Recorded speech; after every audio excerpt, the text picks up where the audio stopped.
Everything Genesis 1 says is foundational. But the key statement is in verse 1.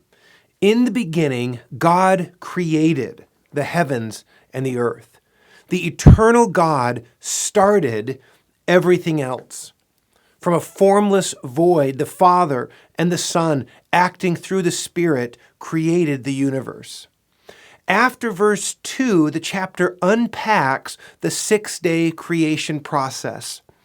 The regular markers of evening, morning, and day suggest literal days described within a poetic structure. In the first 3 days, God formed spaces that he filled in the last 3 days. On day 1, God made day and night, verses 3 through 5. Now, how these spaces were distinguished prior to the creation of sun, moon, and stars on the 4th day, verses 14 through 19, isn't stated. This fact is mysterious, but not problematic for believers. On the 2nd day, God separated 2 waters, creating an upper heaven and a lower realm, verses 6 through 8. These spaces he filled on the 5th day with birds and sea creatures, verses 20 through 23.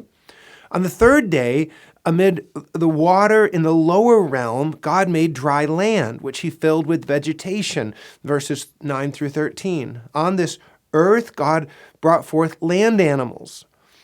Against the theory of evolution, creatures have no common creaturely ancestor.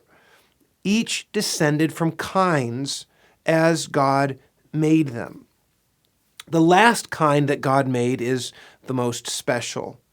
The record of the 6th day takes twice as many verses as the stories of the other days.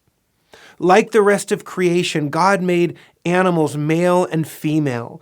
Gender is not a social construct, but a biological reality that helps ensure the continuation of life. But humans are different from other creatures in several important ways. God made people in his image and likeness, reflecting his knowledge and moral uprightness.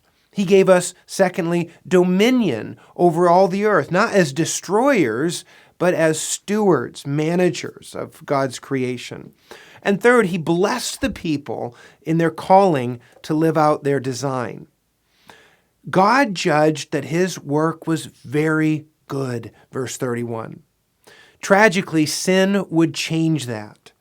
But the story of redemption helps us remember that the God who once made everything well is making all things new.